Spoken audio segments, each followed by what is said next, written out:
Tristezas. Quais são as suas tristezas? O que você traz no coração hoje, até hoje? Não só hoje, mas até hoje, né? Nós vamos ver um pouco sobre a dor de Davi. Davi, uma das falas, a fala do Zoli sobre tristeza, foi a perda de parentes, de pessoas a quem amamos. E Davi perdeu o seu primeiro filho, com Betseba, e perdeu os seus 2 filhos mais velhos, que eram sucessores do trono, Amnon e Absalão. Então, durante a sua vida, o rei Davi teve que enfrentar o luto da perda de 3 filhos. Nós, que estamos aqui, somos pais. Se alguém já enfrentou a dor do luto de ter que sepultar o filho, sabe muito bem a dor pela qual Davi passou. Nós que temos filhos e graças a Deus não os perdemos, nós não conseguimos nem dimensionar qual seria a dor de perder um filho. Porque a gente fala, meu Deus, né, como superar isso, né, como enfrentar isso, né? E Davi passou por essa tristeza. E a Bíblia narra esses momentos na vida de Davi, né? E a dor pela qual Davi passou, além de perder os seus filhos, tem toda a situação que envolve a circunstância na qual os filhos acabaram vindo a falecer. Porque não é só a perda, que já é imensurável, mas toda a circunstância que envolve a perda. Porque isso mexe com a gente também, gera tristeza. Por exemplo, se você conhece uma família que perdeu um filho ou um parente que muito ama, porque essa pessoa estava doente, passou anos doente, fez tratamento, sofreu, e essa pessoa vem a padecer, é um sofrimento muito grande. Mas se essa pessoa, por exemplo, ela está andando de bicicleta na rodovia ou numa estrada de terra e ela sofre um atropelamento, é um sofrimento da perda, mas a circunstância gera uma dor maior. Porque você fala assim, você não está esperando. Isso faz diferença, não adianta, faz diferença. A dor da perda é a mesma, mas você fala assim, poxa vida, mas era tão novo. Estava praticando esporte. Há algumas semanas atrás, 2 crianças morreram, não lembro na cidade, ela estava sentada na calçada e um homem veio com o carro, ele estava embriagado, não viu, passou por cima das 2 crianças, de 6 e 7 anos aproximadamente. 2 crianças saudáveis, tudo bem, brincando, sentadas, né, assim, conversando, e que tiveram suas vidas arrancadas. O sofrimento da perda é enorme, mas a circunstância também machuca. Às vezes machuca mais em alguns aspectos. Então, Davi teve a mesma situação. As perdas que ele teve toda a circunstância em volta que o feriu. A primeira tristeza foi a morte do recém-nascido. Né? Eu até estou dizendo e usando a expressão recém-nascido, porque o filho de Davi, Betseba, não teve nome, não tinha nome. Abra sua Bíblia lá no 2º livro de Samuel. 2º livro de Samuel, capítulo 12, versículo 15.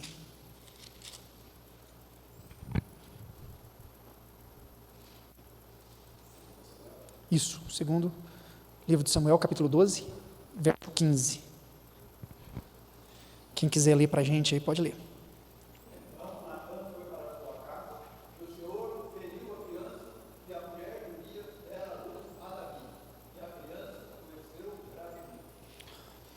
Quando a Bíblia fala a respeito desta criança, todas as vezes que a criança é citada, sempre está associada à pessoa de Urias.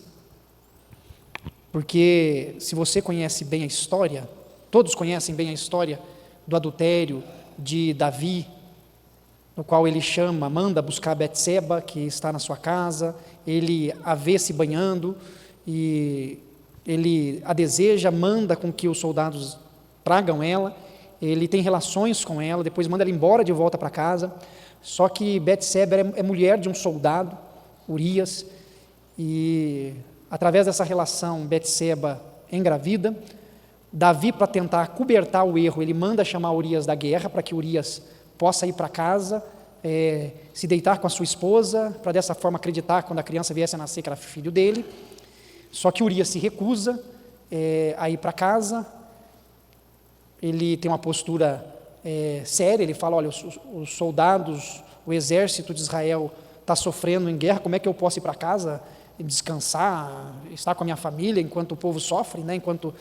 E ele se recusa. Davi leva ele para casa de novo, para o palácio, dá vinho para ele se embebedar, para que dessa forma ele possa ir para casa. Ele continua não indo. Quando Davi vê que não conseguirá acobertar o seu pecado, manda-o de volta para a guerra, dá a ordem a Joabe para que coloque ele à frente do exército, para que ele possa morrer no campo de batalha e assim esconder o pecado cometido. Parece brincadeira, mas não é.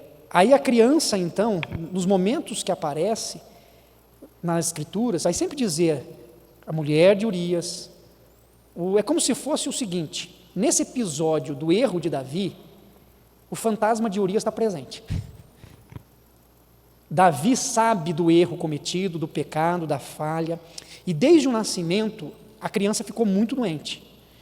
Do versículo 1 do capítulo 12 até o versículo 17, vai falar a respeito do sofrimento da criança, vai mostrar Natã confrontando Davi, porque o profeta Natã era um profeta.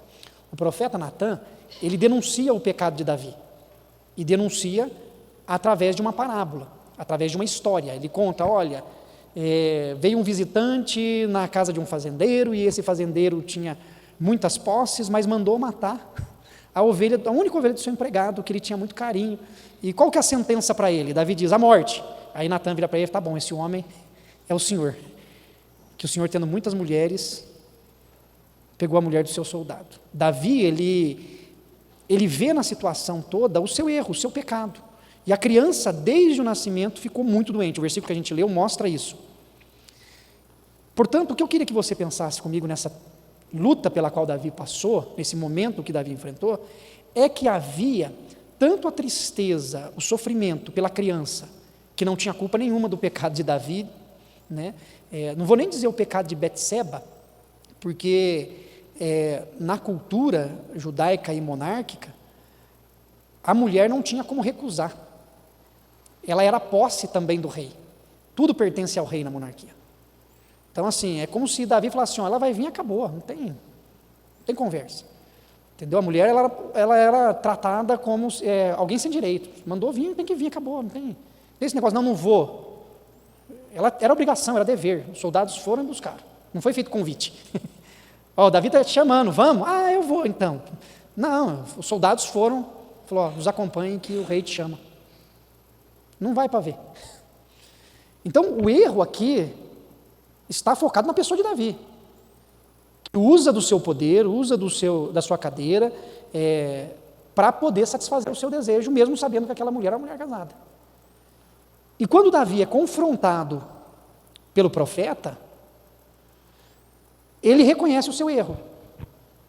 Mas não é só o erro do adultério, porque aqui está o erro do adultério, está o erro da traição, está o erro da conspiração, porque Davi conspirou, escreveu uma carta, entregou na mão de Joabe, falou, entrega lá, na mão de um dos seus servos, para que entregasse a Joabe, né, que estava na frente do campo de batalha, para colocar Urias na frente, para que Urias pudesse morrer. Então, foi um assassinato também.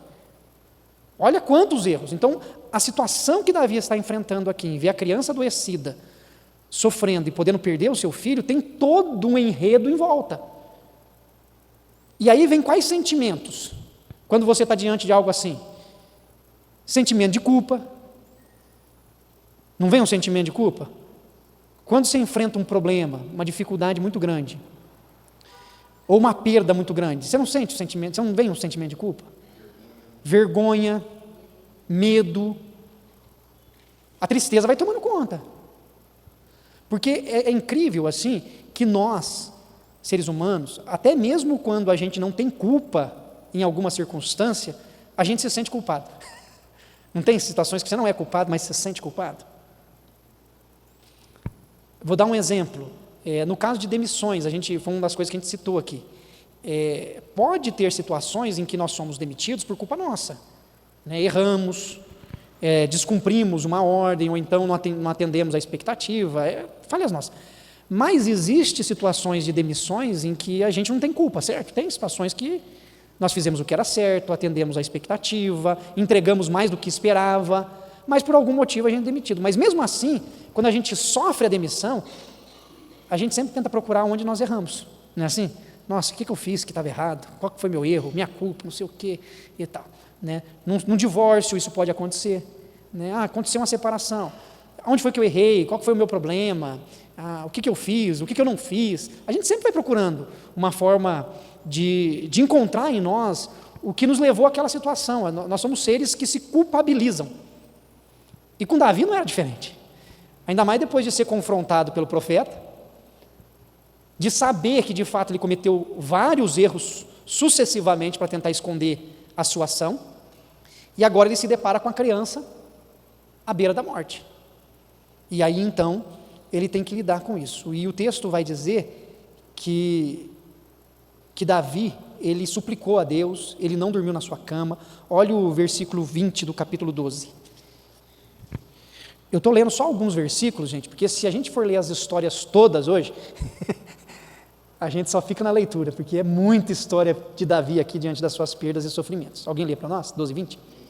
Então Davi se levantou da terra, lavou-se, ungiu-se, mudou de vestes, entrou na casa do Senhor e adorou. Depois veio para sua casa e pediu pão.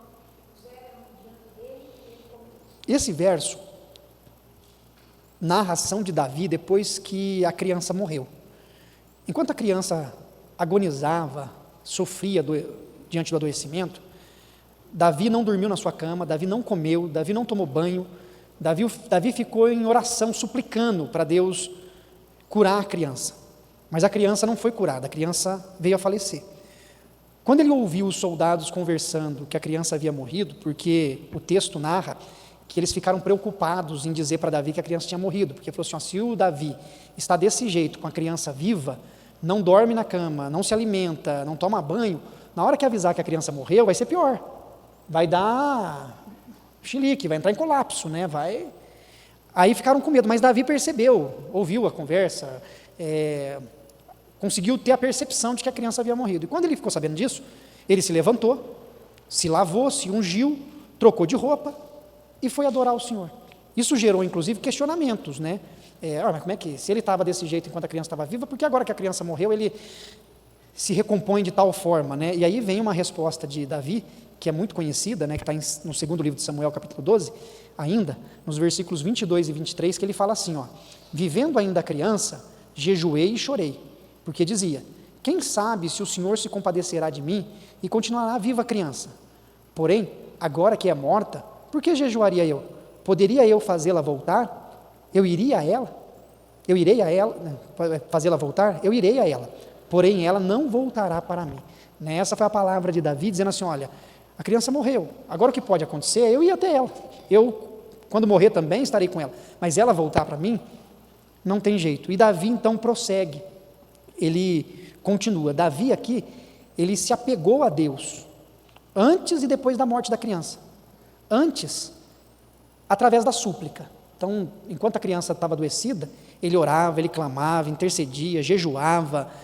Depois que a criança morreu, ele foi até o Senhor em oração e em adoração, dizendo assim, Deus, está tudo nas tuas mãos. Mesmo diante da perda, mesmo diante do sofrimento, mesmo diante da dificuldade, o Senhor tem tudo nas suas mãos. Então, Davi, ele conseguiu superar, conseguiu enfrentar a dor dentro de toda a circunstância a qual ele estava inserido, buscando a Deus, tanto na hora da dor intensa, em que a criança estava adoecida, sem saber o desfecho daquilo, quanto depois que veio a dor também da perda, mas ainda assim ele conseguiu encontrar em Deus consolo, né? A tristeza, ela quase nunca vem sozinha, ela traz consigo remorso, a incerteza, memórias dolorosas e acusações perturbadoras. Então, isso aconteceu com Davi nesse processo todo. Ele estava ali diante de uma criança adoecida, triste porque a criança estava sofrendo, mas ao mesmo tempo com remorso, porque ele sabia que ele tinha feito coisas erradas, sem saber o que aconteceria. Memórias dolorosas voltavam, acusações perturbadoras. Então, nós também, assim como Davi, enfrentamos momentos difíceis na nossa vida. As perdas são grandes. E a gente pode citar um monte de coisa que acontece, né? Quando você perde alguém, e essa pessoa às vezes foi viajar e sofreu um acidente, você fala, puxa, por que eu deixei ir? Não é assim, gente? Olha só. Você fala, nossa, por que eu deixei ir? Por que eu não falei para não ir, para ficar? Como se a gente soubesse olha como a gente se culpa, né? Eu já vi mães dizendo isso, eu falo, nossa, eu deixei meu filho viajar, e aí na viagem aconteceu isso, nossa, por que eu não proibi de ir? Como se ela, é o remorso, isso vai tomando conta da gente, mesmo a gente sem ter culpa. Agora e quando a gente tem? Quando a gente fez errado mesmo, né? Agimos de maneira indevida. Então tudo isso está presente na tristeza, mas a gente precisa saber lidar com ela. Senão a tristeza acaba com a gente. Você já viu pessoas que são corroídas pela tristeza? Não tem prazer na vida mais. Entra em depressão, não consegue viver, parece que a vida perdeu a alegria, perdeu a graça. Só fala daquilo, né? A pessoa repete. Ela está sempre com aquilo marcado. Só que para Davi não parou aí, ele teve outras perdas. Teve a morte de Amnon. Eu vou falar de maneira bem resumida. Depois, se vocês quiserem ler a história inteira, eu passo os versículos, porque eu orei por relógio. Davi tem muita história para contar, né? Esse tem, né, Márcio? Davi tem muita história para contar. Davi perdeu um segundo filho, que é Amnon. Amnon se apaixonou pela própria irmã, Tamar. Davi teve vários filhos, um deles se chamava Amnon, tinha uma menina que se chamava Tamar, irmãos de mães diferentes, e Amnon se apaixonou por ela. Só que o que Amnon fez? Chamou a irmã para ficar perto dele, fingiu que estava doente, para que ela pudesse cuidar dele, né, da saúde dele. Fez essa exigência mesmo, tipo assim, você tem que vir aqui, né? E quando ela estava lá com ele a estuprou. E o texto bíblico, ele mostra essa ação de Amnon como de alguém que desejava a própria irmã, criou toda essa encenação de que estava doente para que a irmã cuidasse dele, a estuprou, e depois desse ato, pegou repulsa dela e mandou ela sair da frente dele. Isso gerou muitos problemas. A menina, Tamar, foi até Absalão contar o que aconteceu. Absalão tentou manter a calma, dizendo, não diga isso contra o seu irmão. A história chegou, o fato chegou ao conhecimento de Davi. E adivinha o que Davi fez? Nada. Davi não fez nada. Davi foi omisso. Quer ver? Capítulo 13 de 2 Samuel, segundo livro de Samuel, versículo 15.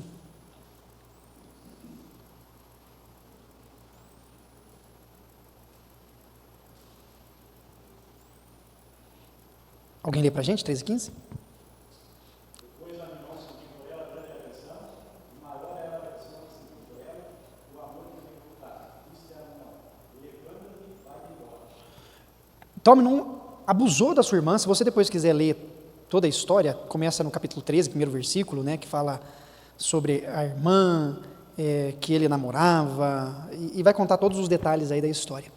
Mas o fato é que depois dessa rejeição de Amnon, a saída de Tamar, a história chegar ao conhecimento de Davi, nada foi feito. E isso gerou em Absalão uma indignação e uma revolta muito grande. Só que Absalão, ele foi muito frio para lidar com seus sentimentos. Porque Absalão vai se vingar de Amnon 2 anos depois. Ele esperou a poeira baixar.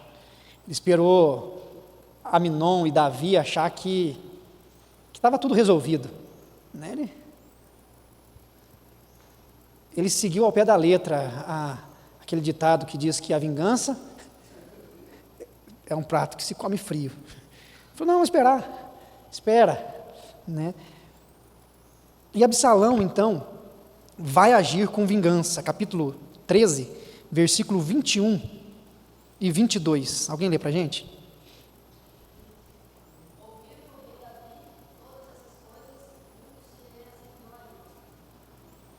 22 também, por favor.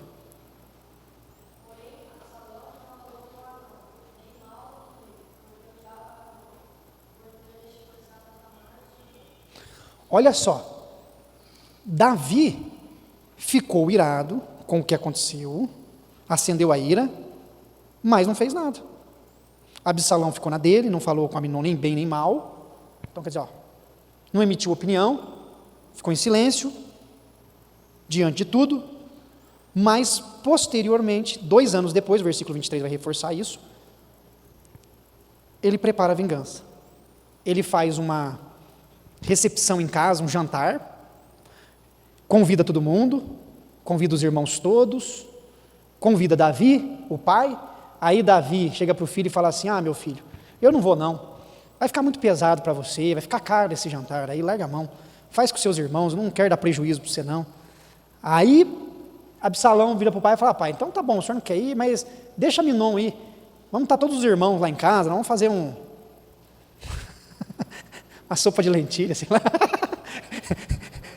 fazer um churrasco, vamos fazer um churrascão lá, eu queria que o senhor fosse, mas entendo, mas deixa Aminon ir. Aí Aminon vai, e lá Absalão mata Aminon, se vinga da morte, se vinga do estupro que Aminon realizou contra sua irmã. Os 2 sucessores, porque Aminon e Absalão eram os 2 mais velhos, os 2 sucessores ao trono haviam sido derrubados no mesmo dia, um morto e o outro fugitivo, porque depois que ele matou Aminon, ele fugiu para outros lugares. A perda do segundo filho. Deve ter sido fácil, né? Mas olha só, mais uma vez, a perda de Aminon gera dor, gera tristeza. Mas Aminon cometeu um pecado, ele estuprou a própria irmã. Ok, mas isso não significa que o pai, na perda de um filho, sofre menos, certo? Você pode ver que, lamentavelmente, isso acontece, inclusive, na sociedade moderna. Se o filho de alguém vai lá e comete um crime, o pai e a mãe não deixam de amar o filho ou a filha por causa do crime cometido, mesmo reconhecendo que ele esteja errado, né? Há um vínculo afetivo, e Davi está sofrendo com isso, sofre a morte de Aminon, mas olha que mais uma vez tem toda uma circunstância em volta, porque a morte foi decorrente de um crime cometido por Aminon, foi gerado por omissão de Davi. Porque será que se Davi tivesse corrigido seu filho, disciplinado seu filho como pai ou como rei, que ele ocupa 2 funções aqui. Ele ocupa a função de pai e ocupa a função de rei. São funções diferentes. Mas ele não fez nada nem como pai nem como rei.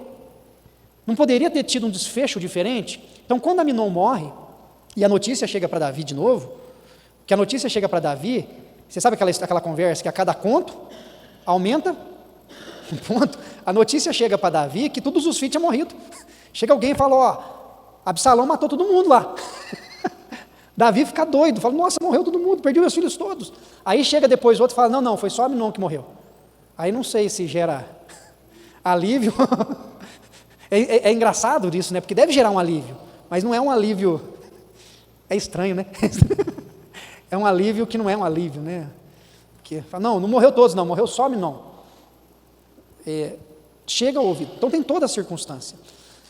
E por fim, como o nosso horário está avançado, tem a morte de Absalão. Absalão posteriormente morre também. É uma tristeza atrás da outra. Isso aí, Magali, uma tristeza atrás da outra. Absalão, ele foge. Ele foge porque ele matou Aminon e ele sabe que poderia ter consequências. Só que Davi, mais uma vez, não faz nada.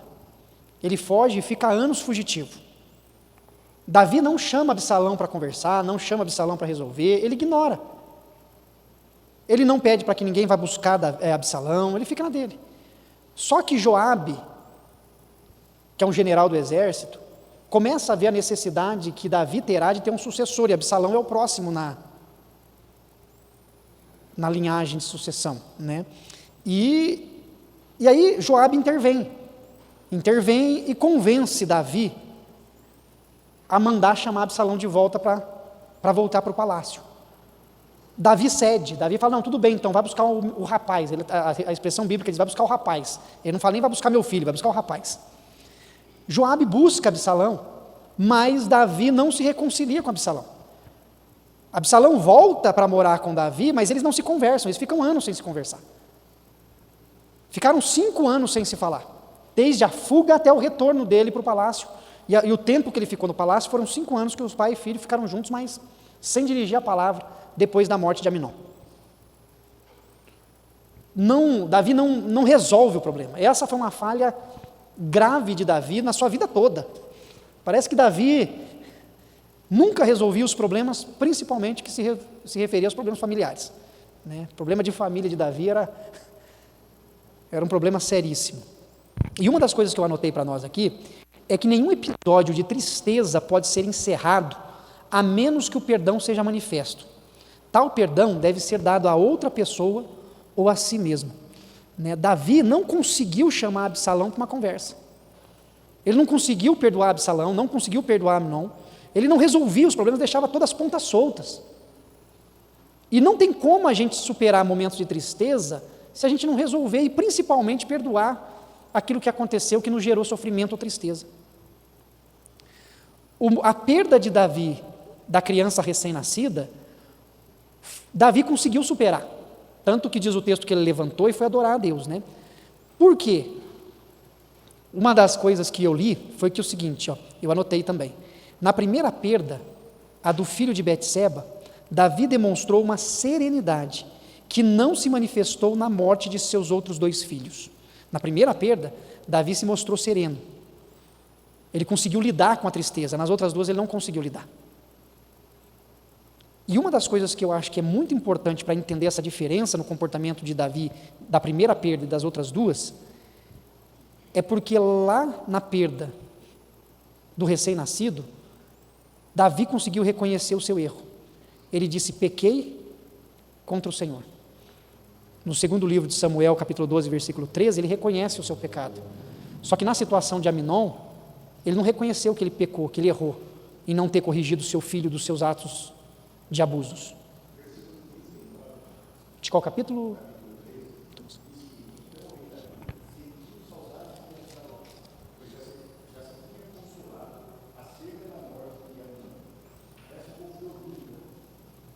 Nesse versículo, inclusive, o Irineu, tem um escritor bíblico, o Eugene Peterson, que ele fala o seguinte, que o Eugene Peterson, ele foi um pastor americano e ele era especialista no hebraico, ele estudava muito a língua original. E ele tem uma tradução para esse versículo que ele acha mais apropriada, que em vez de se tinha consolado, é que ele se conformou. Se conformou, tipo assim, não tem o que fazer, está feito. Diferente mesmo da postura com o recém-nascido. No recém-nascido ele fala assim, olha, eu pequei contra o Senhor, eu errei, e o que eu estou sofrendo é consequência do meu erro. Aqui com a morte de Aminon, ele falou assim, não tinha o que fazer, morreu mesmo, está morto, não tem o que fazer. É tipo assim, segue o barco, vamos tocar. Por quê? Aí são leituras que a gente pode fazer. Por que Davi não corrigiu Aminon? Talvez porque ele tenha visto em Aminon erros que ele mesmo também cometeu.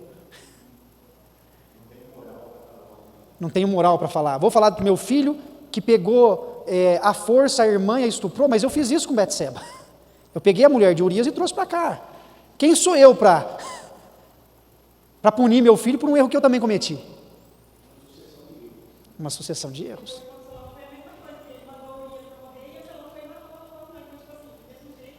Exatamente. Ele via nos filhos erros que ele mesmo cometeu, exatamente. Então, assim, foi diferente. Por isso ele se sentiu consolado, no sentido assim, assim como eu fiz e aconteceu, aconteceu. Ele foi perdendo essa sensibilidade devido ao seu próprio pecado. E Absalão, depois que ele volta, só para eu fechar a história de Absalão com vocês, Absalão fica no palácio, ele cria uma revolta, ele conquista um grupo de pessoas palacianas, que não era tão próximas de Davi, e tenta dar um golpe no pai, assumir, deu, né? Assume o governo, Davi foge, junto com os seus generais de confiança, um grupo seleto, e Joabe toma a frente novamente, a pedido inclusive de Davi, dizendo, olha, vão, só que não causem, não faça mal nenhum a Absalão, só que Joabe não atende o pedido do rei e mata Absalão, né? Tem toda uma história que ele fica preso na árvore por causa do cabelo, e Joabe chega e, vendo vulnerável, o mata, e depois traz a notícia para Davi de que Absalão havia morrido. E aqui, na história de Absalão, nós vemos uma tristeza profunda de Davi, um choro angustiante em que ele diz, Absalão, Absalão, meu filho. E nesse momento Davi está tão impactado emocionalmente, que pela primeira vez Davi diz que preferia ter morrido no lugar do seu filho em vez de tê-lo perdido. É tamanha a tristeza que o consome, mas uma tristeza que é marcada pelos seus próprios erros. Davi não corrigiu seus filhos, Davi não perdoou seus filhos, Davi não lidou com as circunstâncias e teve que enfrentar a dor da tristeza, que muitas vezes, inclusive, parece não ter fim. Porque para Davi, com a morte de Absalão, a terceira perda que ele teve, não tinha mais o que fazer. Não tinha como agora ele consertar, não tinha como ele voltar atrás daqueles 5 anos de silêncio e dizer, meu filho, você errou em matar seu irmão. Não tinha mais como.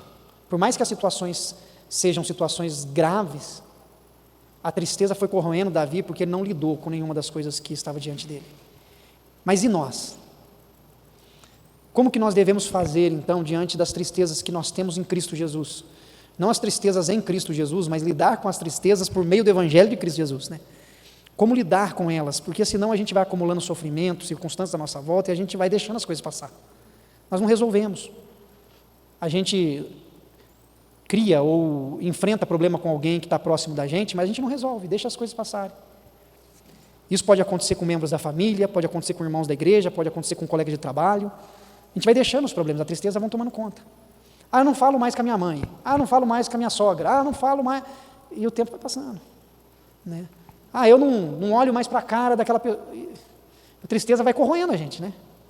Eu não volto mais naquela igreja. Eu não volto mais naquele lugar. E a gente vai, né? A gente vai, e aquilo vai matando a gente por dentro, né? Só que em Cristo a gente aprende a perdoar, a lidar com a tristeza, superar, para que a gente possa prosseguir, para que não sejamos como Davi, que chegou no final desses 3 episódios, né, perdendo um filho após o outro, com um sentimento de vazio tão grande que se revela desesperador, né? Então que Deus nos ajude, amém? Que nós possamos lidar com as nossas tristezas, porque tristezas, infelizmente, nós vamos ter. Não tem jeito de passar nesse mundo sem tristeza, né? Tem umas que são muito profundas, né? Eu até poderia aqui dizer de pessoas que se entristecem com Deus. Quantas pessoas não têm feridas no coração porque culpam Deus por alguma perda que ela teve? Falar, por que Deus deixou isso acontecer comigo? Por que Deus levou meu filho? Por que Deus levou minha mãe? Por que Deus permitiu essa injustiça comigo no trabalho? Por que Deus deixou que essa mentira sobre mim fosse espalhada e prejudicasse a minha reputação? Tristeza que às vezes é voltada até mesmo para Deus. Por que Deus deixou eu ficar doente dessa forma? Olha como é que é a tristeza. E isso vai tirando de nós a alegria da vida, mas que nós possamos nessa manhã abrir o nosso coração e perdoar aqueles que nos ofenderam e aceitar as lutas que a gente passa e saber que Deus pela sua graça não nos deixa sozinhos em meio a elas, amém? Nós vamos orar e depois eu agradeço aqui pelos nossos visitantes, aniversariantes. Senhor, muito obrigado, Pai, por essa manhã. Hoje o nosso assunto foi um assunto tão profundo sobre tristeza, sobre perdas, histórias que vimos de uma maneira bem objetiva, mas que tem tantos detalhes, mas que deu para trazer à nossa memória as dificuldades e as tristezas pela qual Davi passou durante a sua vida nas perdas dos seus 3 filhos, ó Deus. E nós pedimos que o Senhor nos ajude para que nós saibamos lidar com as nossas angústias, inquietações e tristezas. O exemplo que vimos de Davi hoje foi exemplo de alguém que não soube lidar. mas nós aprendemos também com aqueles que não sabem lidar. Aprendemos como não fazer. E hoje nós pedimos ao Senhor nos ajuda, que Teu Espírito Santo nos console, nos ampare, e que nós possamos prosseguir com os olhos fixos em Cristo, o autor e consumador da nossa fé. É o que pedimos em nome de Jesus. Amém.